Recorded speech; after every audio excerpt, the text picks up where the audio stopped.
और आइए शुरुआत करने जा रहे हैं आज की सबसे बड़ी खबर के साथ। हनुमान चालीसा पर जो हंगामा हो रहा था, अब वो हनुमान चालीसा पढ़ने वाली नवनीत बनाम मुंबई पुलिस की लड़ाई में तब्दील हो गया है। सबसे पहले मैं बताने जा रहा हूं नवनीत ने जो आरोप लगाए, मुंबई पुलिस ने उस पर कैसे जवाब दिया और नवनीत के दूसरे इल्जामों पर कैसे मुंबई पुलिस की पोल खोली। नवनीत ने कहा था, पहली तस्वीर दिखाइए उनके घर की, जब अरेस्ट किया गया, ये वो तस्वीर है। नवनीत ने कहा जब अरेस्ट किया गया तो शिव सैनिकों ने पत्थर चलाए थे, पत्थर। दूसरी तस्वीर दिखाता हूं, नवनीत ने जो दूसरा आरोप लगाया, दूसरी तस्वीर दिखाइए, जब उन्हें थाने लेकर आया गया, उन्होंने कहा थाने लाने के बाद, थाने की तस्वीरें, थाने लाने के बाद उन्हें पानी तक नहीं दिया गया।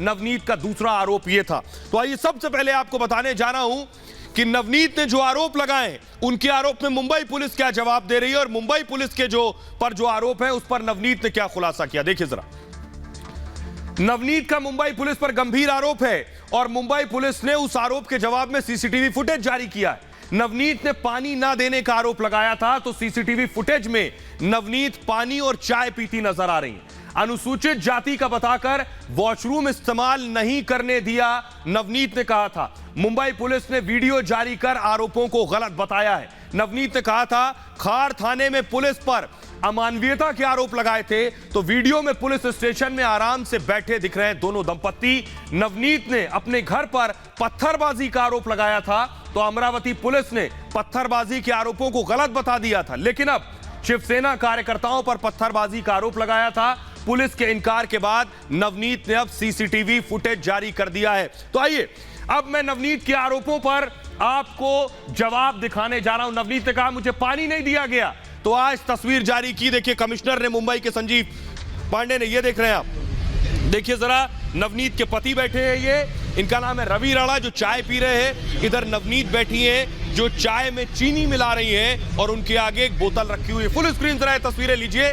नवनीत ने कहा था पुलिस स्टेशन के अंदर उन्हें पानी तक नहीं दिया गया, लेकिन इस तस्वीर में आप देख रहे हैं नवनीत थाने के अंदर बैठी हुई है, पीछे पुलिस वाला बैठा हुआ है। नवनीत चाय में चीनी घोल रही है, उनके सामने एक बोतल रखी है पानी की और उनके पति रवि राणा भी चाय पी रहे हैं। तो ये तो एक बात हो गई। अब मैं आपको दूसरी तस्वीर दिखाने जा रहा हूं। नवनीत ने कहा था कि उनके घर पर शिव सैनिकों ने पत्थर फेंके। मुंबई पुलिस ने कहा था कोई पत्थरबाजी नहीं हुई, तो नवनीत की टीम ने पत्थरबाजी के वीडियो जारी किए। ये देखिए जरा, ये है तस्वीरें जिसमें पत्थर फेंकते हुए लोग नजर आ रहे हैं, पत्थर चला रहे हैं। ये देखिए शख्स ने, फुल स्क्रीन जरा इस तस्वीर को लीजिए। एक शख्स आपको नजर आ रहा है भीड़ में, जिसे आप देखेंगे, ये देखिए जरा, शिवसेना का झंडा लिए हुए, ये देखिए इस शख्स को आप देख रहे हैं, ये देखिए पत्थर फेंका है। ये नवनीत के घर के बाहर शिव सैनिक मौजूद थे। ये वीडियो बाकायदा नवनीत की टीम ने जारी किया है। इस शख्स को देखिए, एरो में आप जो आपको नजर आ रही है, देखिए हाथ पीछे करता है और पत्थर मारता है। तो यानी नवनीत का जो कहना है कि पत्थरबाजी हुई, ये हकीकत है। लेकिन नवनीत ने जो पानी ना देने का आरोप लगाया, उस पर नवनीत के वकील क्या कह रहे हैं, जरा वो सुनिए। Complaint of my client Navneet Kaur Rana of being subjected to ill treatment is in relation to the detention not at Khar police station, but it is in relation to the detention at the lockup of Santa Cruz police station.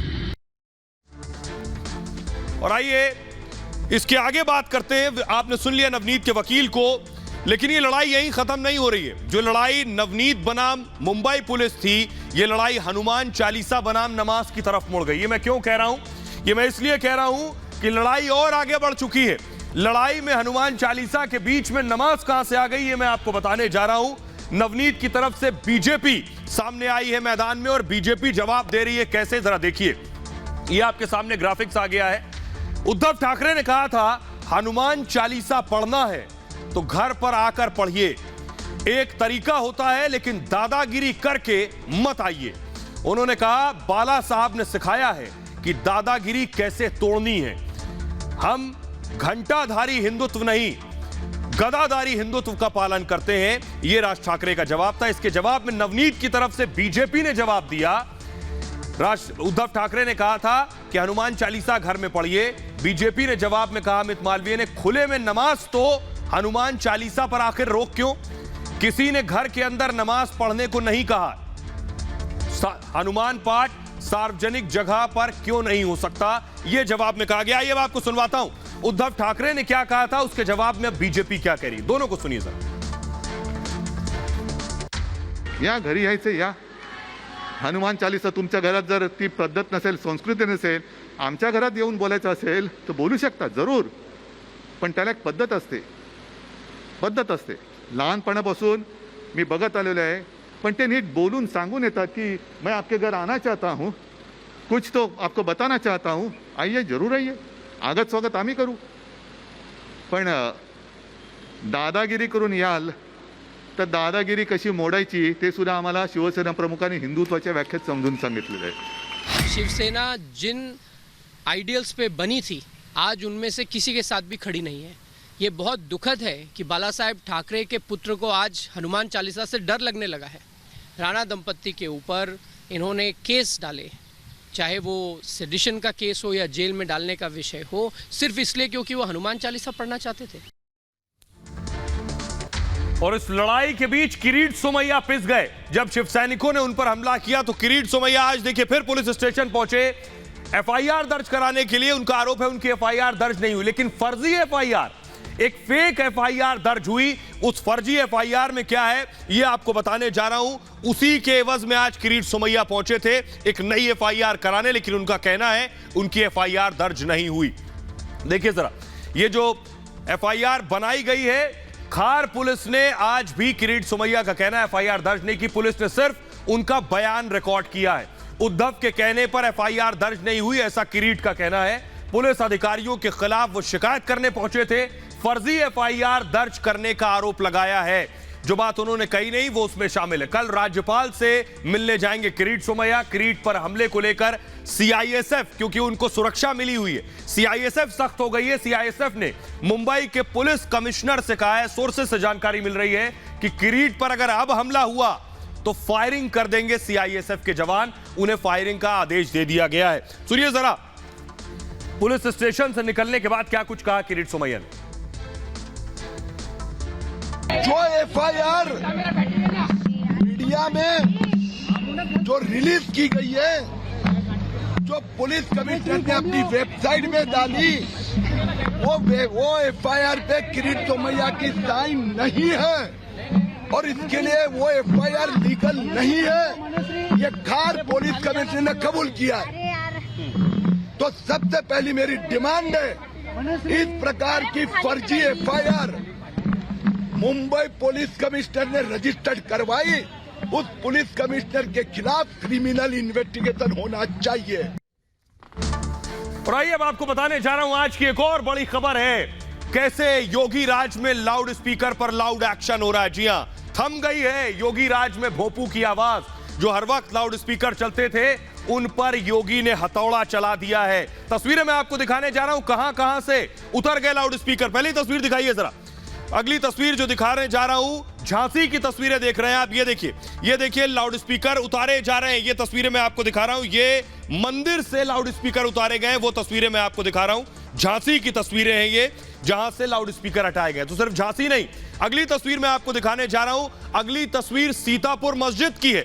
न सिर्फ मंदिर से उतरे हैं बल्कि मस्जिद से भी उतरे हैं. इधर ये तस्वीरें जो आप देख रहे हैं, ये देखिए जरा, मस्जिद से लाउड स्पीकर उतारने की तस्वीरें आप देख रहे हैं. सीतापुर की मस्जिद में देखिए 3 लाउड स्पीकर लगे थे जिन्हें हटा लिया गया है, आवाज कम कर दी गई है, कई लाउड स्पीकर उतार लिए गए हैं.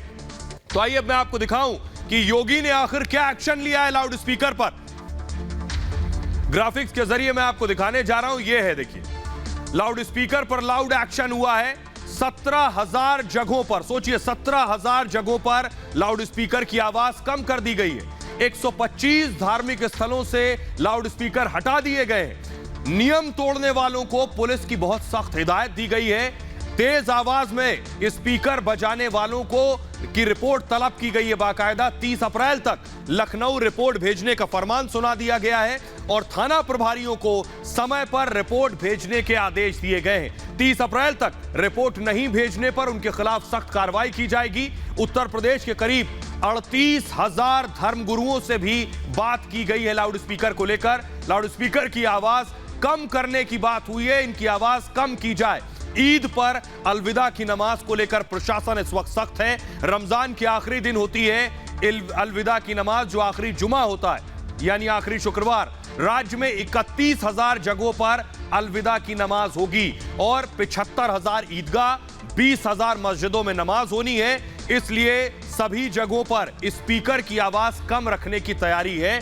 योगी सरकार पूरी तरह से एक्शन में आई। अब आपको सुनवाता हूं, संवेदनशील जिलों में पुलिस और सुरक्षा एजेंसियां चौकस है। 45 कंपनी पीएसी, 7 कंपनी सीआरपीएफ को अलर्ट पर रखा गया है। आइए अब आपको सुनवाता हूं ADG law and order Prashant Kumar क्या कह रहे हैं लाउड स्पीकर को लेकर, सुनिए जरा। लाउड स्पीकर बजता है किसी भी एरिया में तो उसका क्या लिमिट होना चाहिए, उसके आवाज़ की क्या लिमिट होनी चाहिए, कितने डेसिबल उसकी आवाज़ होनी चाहिए, और इसके लिए पूर्व से ही जो शासन के आदेश थे उसको पुनः जिलों को भेजा गया है। उसके तहत एक कमेटी बनाई गई है जो इन चीज़ों को तय करेगी।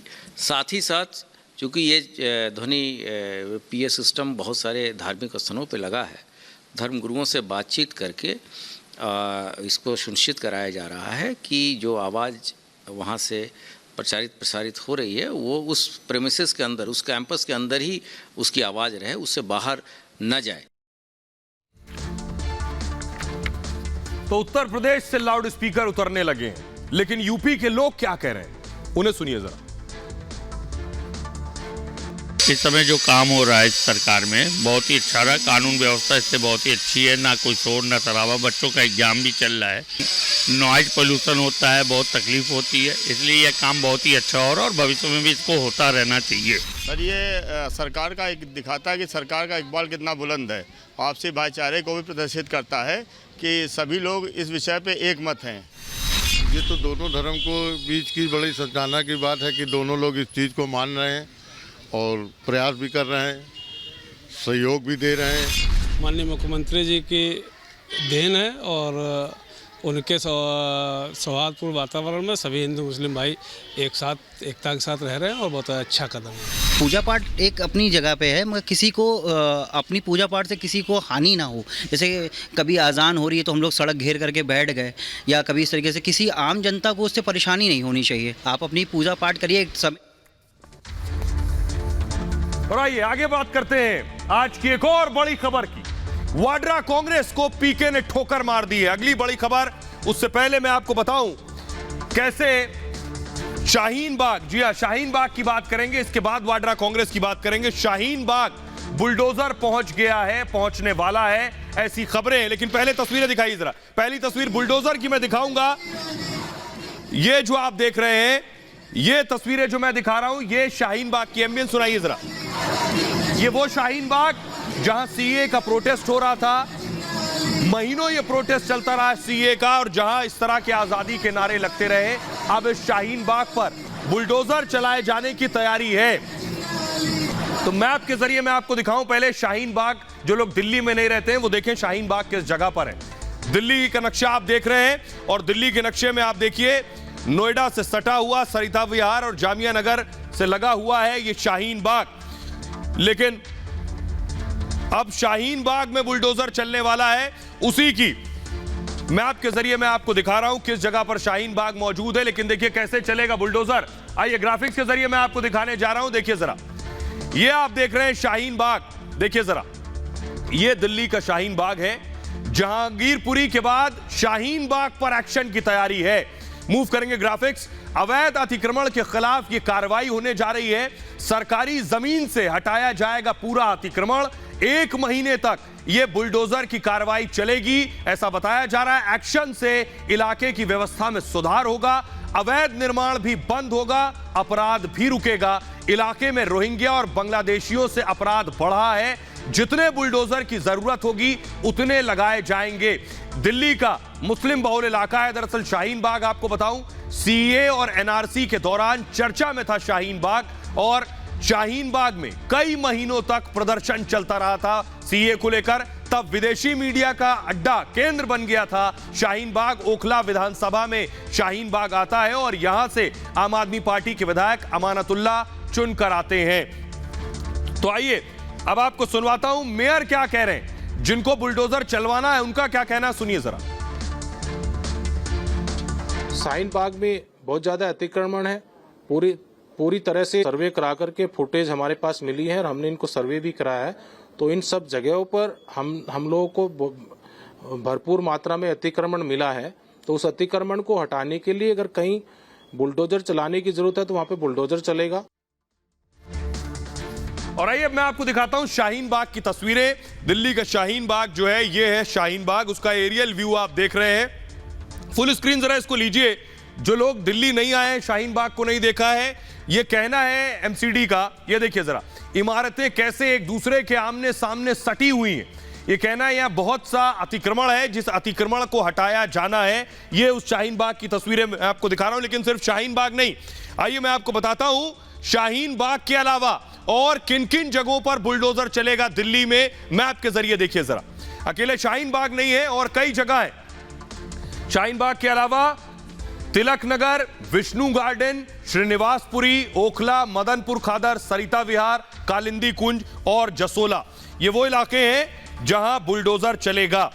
आइए खबरों में आगे बढ़ते हैं और अब बात आज की एक और बड़ी खबर की करते हैं। अगली बड़ी खबर है कैसे वाड्रा कांग्रेस को अब पीके ने ठोकर मार दी है। प्रशांत किशोर, उम्मीद थी कि प्रशांत किशोर इस डूबते टाइटैनिक को बचाएंगे, लेकिन वो भी हाथ छुड़ाकर भाग गए हैं। वो भी राहुल का हाथ पकड़ना नहीं चाहते। प्रशांत किशोर आखिर क्यों हाथ छुड़ाकर भागे हैं? राहुल के साथ करीबी रहे। आपको याद होगा, ये तो तस्वीरें मैं दिखा रहा हूं, ये देखिए प्रशांत किशोर उतर रहे हैं। पिछले दिनों प्रशांत किशोर हर दूसरे दिन कांग्रेसी नेताओं से मिल रहे थे, सोनिया गांधी से मुलाकात कर रहे थे। लग रहा था कि अब प्रशांत किशोर किसी भी वक्त कांग्रेस पार्टी में आ जाएंगे, लेकिन उन्हें समझ में आ गया कि ये डूबती हुई नाव है, इस पे कदम रखा तो खुद भी डूब जाएंगे। देखिए जरा, आखिर प्रशांत किशोर भागे क्यों? उसके पीछे वजह है ये, पीके के साथ लंबी चर्चा के बाद टीम बनी बाकायदा। सोनिया गांधी ने एम्पावर्ड एक्शन ग्रुप बनाया एक।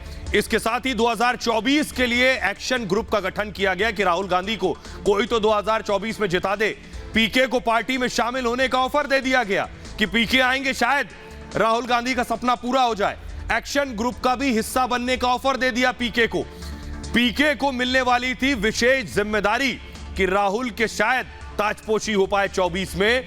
पीके ने कांग्रेस के ऑफर को ठुकरा दिया। पीके को भी समझ में आ गया कि यह कितना मुश्किल काम नहीं, नामुमकिन काम है। पीके ने क्या कहा, मैंने कांग्रेस का ऑफर ठुकरा दिया है। पीके का कहना है पार्टी में शामिल होने का ऑफर ठुकरा दिया है जो उन्हें न्योता मिला था। एम्पावर्ड एक्शन ग्रुप में भी मैं शामिल नहीं होऊंगा, यानी हर बात को ठुकरा चुके हैं। चुनावों की जिम्मेदारी का ऑफर भी अस्वीकार कर दिया है पीके ने।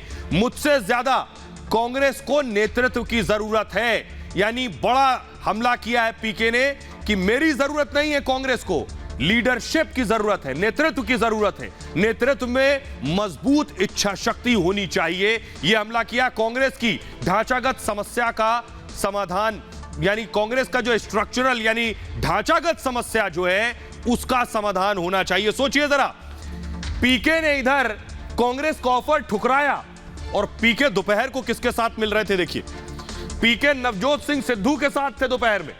यानी नवजोत सिंह सिद्धू जो फिलहाल किनारे चल रहे हैं, पंजाब में करारी शिकस्त हुई, लेकिन सिद्धू ने लिखा क्या पीके के साथ? इस तस्वीर के साथ लिखा, पुरानी शराब, पुराना सोना और पुराना दोस्त हमेशा याद रहते हैं।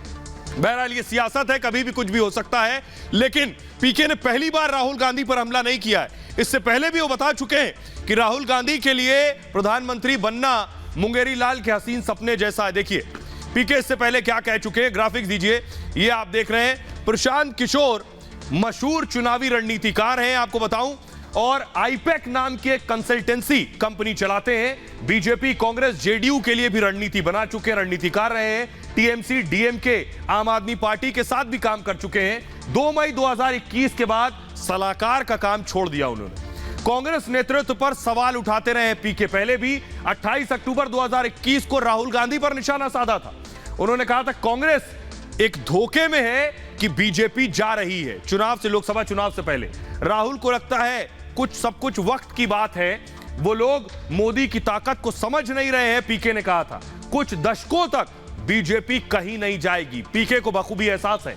8 अक्टूबर 2021 को कांग्रेस पर निशाना साधा था। लखीमपुर खीरी हादसे से आपका पुनरुद्धार नहीं होगा। जब प्रियंका वाड्रा जाकर लखीमपुर में झाड़ू लगा रही थी, वो तस्वीरें आपने देखी होंगी। ग्रैंड ओल्ड पार्टी अपनी समस्या खत्म नहीं कर रही है। 15 अक्टूबर 2018 को राहुल पर तीखा हमला बोला था। राहुल को पारंपरिक तरीकों से निकलना होगा, कुछ नया सोचना होगा जो आज तक नहीं सोच सके। 2014 से नहीं, 1985 से कांग्रेस का पतन जारी है। जमीनी स्तर पर काम करके ही पुनरुद्धार संभव है, लेकिन वो सिर्फ चुनाव से पहले ही कांग्रेस का टूरिज्म शुरू होता है, वोट के वक्त। बहरहाल आगे बढ़ते हैं और आज की एक और बड़ी खबर आपको बताने जा रहे हैं। आपको महिला फिदायीन यानी आत्मघाती यानी सुइसाइड बॉम्बर से मिलवाएंगे। आत्मघाती धमाके से कैसे कराची दहलाए, तस्वीरें दिखाइए जरा, ये देखिए जरा, ये टाइमर लगा दिया है, सिर्फ 14 सेकंड, फुल स्क्रीन लीजिए जरा इसको। सिर्फ 14 सेकंड में ये महिला विस्फोट के साथ उड़ा लेगी खुद को। देखिए जरा, 4, 3, 2 और ये धमाका। ये जो मैं आपको दिखा रहा हूं, सिर्फ 14 सेकंड का टाइमर लगा हुआ है।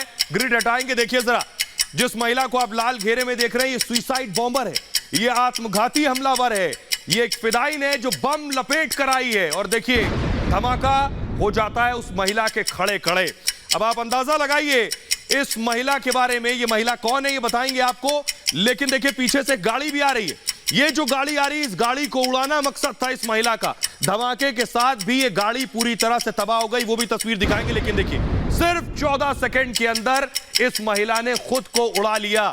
और ये जो धमाका हुआ इसमें कितनी मौतें हुई है ये भी बताएंगे। लेकिन पहली बार आप किसी सुइसाइड बॉम्बर को देख रहे हैं, आप किसी आत्मघाती हमलावर को देख रहे हैं। एक महिला सुइसाइड बॉम्बर बन गई है। अब तक आपने पुरुषों को देखा था फिदायीन और सुइसाइड बॉम्बर बनते, लेकिन महिला ने कैसे खुद को उड़ाया वो आप देख रहे हैं। आइए दूसरी तस्वीर मैं दिखाने जा रहा हूं। धमाके के बाद देखिए वो जो गाड़ी आप पीछे से निकलती देख रहे थे, ये है वो गाड़ी, पूरी तरह जलकर तबाह हो गई उस धमाके के बाद। ये वैन, और इस वैन में चीनी नागरिक बैठे हुए थे, इस वैन में चीनी प्रोफेसर बैठे हुए थे जिनकी मौत हो गई है। जी हां, बॉम्बर ने खुद को उड़ाया, उसके बाद देख रहे हैं पूरी गाड़ी तबाह हो गई है, बर्बाद हो गई है। आइए अब मैं आपको दिखाता हूं ये धमाका हुआ कहां, उसके बाद इस महिला की भी तस्वीरें दिखाऊंगा, इस बॉम्बर की तस्वीरें दिखाऊंगा आपको। ये देख रहे हैं आप, देखिए पाकिस्तान के कराची में ये धमाका हुआ है और ये यूनिवर्सिटी है, यूनिवर्सिटी ऑफ कराची, जो धमाके से दहल गई है ये विश्वविद्यालय। आइए अब मैं इस महिला की तस्वीर आपको दिखाने जा रहा हूं कि ये महिला कौन है, इसका नाम क्या है ये भी आपको बताऊंगा। लेकिन सुइसाइड बॉम्बर की पहली तस्वीर आप देख रहे हैं, फुल स्क्रीन जरा तस्वीरें लीजिए। जिसको अभी आपने खुद को उड़ाते देखा है वो है ये महिला, वो है ये आत्मघाती महिला जिसने खुद को उड़ा लिया। दो तस्वीरें मैं आपको दिखाने जा रहा हूं। देखिए जरा इस महिला की तस्वीर देखिए और खुद को जैसे इसने उड़ाया वो तस्वीरें देखिए, आपको पता चलेगा। पहली बार आप टेलीविजन पर एक सुइसाइड बॉम्बर देख रहे हैं, वो भी एक महिला। ये महिला कौन है, कहां से आई, देखिए दो तस्वीरें मैं आपको दिखा रहा हूं। पहली उस महिला की जिंदा तस्वीर आप देख रहे हैं, दूसरी तस्वीर जिसमें वो खुद को उड़ा रही है विस्फोट कर। उसने खुद बॉम्ब यानी जैकेट लपेटा हुआ था। जैसे ही गाड़ी नजदीक आती है, अगर आप देखिए पीछे से वैन नजदीक आ रही है, जैसे ही वैन उसके नजदीक आती है, देखिए मुंह घुमाकर खड़ी है, एक जैसे उसे पता चल रहा है वैन नजदीक आती है और वो ब्लास्ट कर लेती है। और ये देखिए वैन जैसे ही टर्न लेती है और धमाका हो जाता है। आइए अब मैं आपको बताने जा रहा हूं, कई चीनी मारे गए हैं, आखिर कौन थी ये महिला, इसके बारे में आपको बताने जा रहा हूं। इसका पूरा तारुफ इस महिला के बारे में देखिए जरा। आपको बताऊं, कराची यूनिवर्सिटी के गेट पर यह धमाका हुआ और ब्लास्ट दोपहर करीब 2:30 पर यानी 2:30 बजे धमाका हुआ। महिला बम के साथ बुरके में पहुंची थी और सामने से एक वैन आ रही थी, जिस वैन को मैंने आपको दिखाया। वैन में चीनी नागरिक उस वक्त मौजूद थे जो बैठे हुए थे। चीनी नागरिकों के साथ सुरक्षा कर्मी भी मौजूद थे, ये चीनी प्रोफेसर थे। वैन के पास महिला ने खुद को आकर उड़ा लिया। बड़े धमाके के साथ वैन में आग लग गई, वो तस्वीरें भी मैंने आपको दिखाई। और आत्मघाती धमाके में 4 लोगों की मौत हो गई है। मरने वालों में 3 चीनी नागरिक हैं, ये तीनों चीनी प्रोफेसर बताए जा रहे हैं क्योंकि ये कराची यूनिवर्सिटी पहुंच रहे थे। 4 लोग ब्लास्ट में घायल भी हो गए हैं और बलूच लिबरेशन आर्मी ने इन पर हमला किया है। इसके बारे में मैं बताऊं, बलूच पाकिस्तान से आजादी की जंग लड़ रहे हैं, बलूचिस्तान की, और 2000 से अब तक बीएलए के कई अटैक हो चुके हैं। 70 सालों से आजादी के लिए लड़ रहे हैं ये बलूच और ये चाहते हैं पाकिस्तान से आजादी। बीएलए की मांग है आजाद बलूचिस्तान। पहली महिला सुइसाइड बॉम्बर का यह हमला, जो आपने देखा हमले करने वाली का नाम शारी बलोच है और शारी बलोच के बारे में बताया जाता है कि यह बीएलए से जुड़ी हुई थी। आइए आगे बढ़ते हैं और अब बात करने जा रहे हैं, क्या तीसरा विश्व युद्ध वाकई होने वाला है? यह खुद अब रूस कह रहा है। जी हां, असली है वर्ल्ड वॉर 3 का खतरा, खुद अब रूस कह रहा है। तो अब अंदाजा लगा सकते हैं यह बात झूठ नहीं होगी। रूस को लग रहा है जिस तरह के हालात बन रहे हैं, अमेरिका जो कर रहा है, यूरोप जो कर रहा है, क्या थर्ड वर्ल्ड वॉर की तरफ दुनिया बढ़ रही है? मैं क्यों कह रहा हूं, उसके पीछे एक बड़ी वजह दिखाने जा रहा हूं। वो तस्वीर मैं आपको दिखाने जा रहा हूं जो वर्ल्ड वॉर की तरफ खींच कर ले जा रही है। वो तस्वीर है, अगली तस्वीर जो मैं दिखाऊंगा, यह तस्वीर फुल स्क्रीन लीजिए जरा। अमेरिका किस तरह से यूक्रेन का साथ दे रहा है, अमेरिका किस तरह से, देखिए अमेरिका के विदेश मंत्री और रक्षा मंत्री खुद जेलेंस्की से मिलने पहुंचे थे। ये जो तस्वीर है, ये तस्वीर ये बता रही है कि अमेरिका खुलकर अब जंग में उतर आया है क्या, क्योंकि सीधे तौर पर रूस का कहना है कि अमेरिका यानी उसकी लड़ाई नाटो से हो रही है। देखिए जरा, असली है वर्ल्ड वॉर 3, ये है वजह। यूक्रेन जंग से विश्व युद्ध का खतरा और ज्यादा बढ़ गया है। रूस के विदेश मंत्री ने बाकायदा चेतावनी दी है, नाटो का रूस के खिलाफ छद्म युद्ध है ये, और ये जंग विश्व युद्ध में बदल सकती है। यह भी कहना है यूक्रेन को हथियारों की मदद बढ़ा दी गई है, हथियारों से रूस पर हमला किया जा रहा है और तीसरे विश्व युद्ध का खतरा बन सकता है। रूस यूक्रेन से शांति समझौता चाहता है, अमेरिका यूक्रेन संबंध शांति के खिलाफ है, यह कहना है रूस का। अमेरिकी विदेश और रक्षा मंत्री ने कीव का दौरा किया था, वो तस्वीरें मैंने आपको दिखाई। रक्षा मंत्री अमेरिका के कह रहे हैं अमेरिका चाहता है कि रूस खत्म हो जाए, रूस इस लायक ना हो कि हमला कर सके, ये अमेरिका चाहता है। रूस के खिलाफ जर्मनी में अमेरिकी बैठक हुई है, ये बड़ी बैठक हुई पुतिन के खिलाफ। मीटिंग में 40 देश शामिल हुए हैं। आपको बताऊं, बैठक में बड़ा फैसला लिया जा सकता है। और ये आइए अब आपको सुनवाता हूं, सुनिए कि विश्व युद्ध का असली खतरा बरकरार है। ये खुद पुतिन के राइट हैंड रूस के विदेश मंत्री सर्गेई लावरोव कह रहे हैं, सुनिए जरा उन्हें। Той команды, которая с нашими переговорщиками общалась и в Беларуси, и в Турции, потом по видеоконференц-связи, провести очередное заседание в Мариуполе прямо у стен Азовстали. Ну, что могу сказать? Театральный жест, действительно. Украинцы любят все инсценировать. Видимо, хотели еще одну какую-то душераздирающую сцену поставить. Если идет речь... और आइए खबरों में आगे बढ़ते हैं और अब मैं आपको बताने जा रहा हूं आज की एक और बड़ी खबर। और बड़ी खबर यह है कि मस्क के पिंजड़े में ट्विटर की चिड़िया। यह मैं क्यों कह रहा हूं, पहले तो आपको बताऊं, ये प्रधानमंत्री नरेंद्र मोदी के साथ आप एलन मस्क को देख रहे हैं। 2015 की तस्वीरें, फुल स्क्रीन जरा लीजिए इस तस्वीर को। ये जो शख्स आप देख रहे हैं पीएम मोदी के साथ, इनका नाम है एलन मस्क और मस्क ने ट्विटर को खरीद लिया है। जी हां, अब ये ट्विटर के मालिक हैं।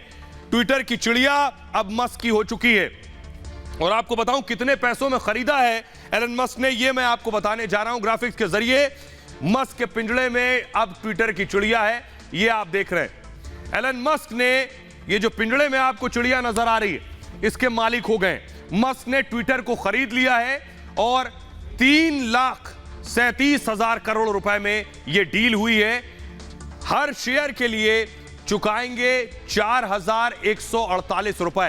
पहले से ट्विटर में 9.1% हिस्सेदारी थी, लेकिन हिस्सेदारी अब बड़ी हो गई है। अब ट्विटर में 100% की हिस्सेदारी एलन मस्क की है। ट्विटर अब प्राइवेट कंपनी बन गई है एक तरह से, मैं आपको बताऊं, क्योंकि अब पूरी तरह से 100% हिस्सेदारी मस्क की है। ट्विटर के शेयर में 60% का उछाल, 6% का उछाल आया है, 6% का। 2017 में ट्विटर खरीदने की हसरत जताई थी एलन मस्क ने, 17 में ही चाहते थे। और एक पत्रकार ने पूछा था इनसे कि क्या खरीद रहे हैं ट्विटर को, तो उन्होंने पूछा था कीमत कितनी है, और उसके 52 महीने बाद ट्विटर के मालिक बन गए हैं एलन मस्क। आइए मैं आपको दिखाने जा रहा हूं कि कैसे एलन मस्क जो है वो, तस्वीरें दिखाइए जरा। एलन मस्क के बारे में मैं आपको बताऊंगा। ये जो स्पेस एजेंसी स्पेस एक्स के मालिक है एलन मस्क, कौन है एलन मस्क, ये मैं आपको बताने जा रहा हूं। इनका तारुफ उस फ्लोर ग्राफिक्स के जरिए, मैं आप वॉल फ्लोर के जरिए बताऊंगा। तारुफ इनके बारे में जान लीजिए। अब यही ट्विटर के मालिक हैं। ट्विटर वही चिड़िया जिस पर बड़े बड़े कई ऐलान होते हैं, सियासतदान उस पर जो है एक दूसरे पर अटैक करते हैं। आजकल सबसे ज्यादा प्रसिद्ध सोशल ब्लॉगिंग साइट है। एलन मस्क के बारे में बताऊं, एलन मस्क दुनिया में सबसे अमीर शख्सियत है। करीब 20 लाख करोड़ के मालिक है, 20 लाख करोड़ के से ज्यादा के मालिक है। टेस्ला कंपनी के मालिक है एलन मस्क और स्पेस एक्स कंपनी के भी ओनर है, मालिक हैं। किराए के मकान, देखिए बड़ी चीज ये, रहते अभी भी किराए के ही मकान में। 1971 में दक्षिण अफ्रीका के प्रिटोरिया में इनका जन्म हुआ और मां अमेरिकन थी और पिता साउथ अफ्रीकन थे। 12 साल की उम्र में वीडियो गेम बना लिया था। सिर्फ 12 साल के जब थे, $500 में बेचकर पहली कमाई की थी उस वीडियो गेम को। 2004 में टेस्ला कंपनी की बुनियाद रखी थी। मंगल ग्रह पर कॉलोनी बसाना चाहते हैं और 2022 तक मंगल ग्रह पर स्पेस एक्स रॉकेट भेजेंगे। बहरहाल इस खबर के साथ फिलहाल ये भारत की बात है में इतना ही। आप अपना बहुत ख्याल रखिए। एक छोटे से ब्रेक के लिए रुक रहे हैं, लौट रहे हैं कुछ और बड़ी खबरों के साथ।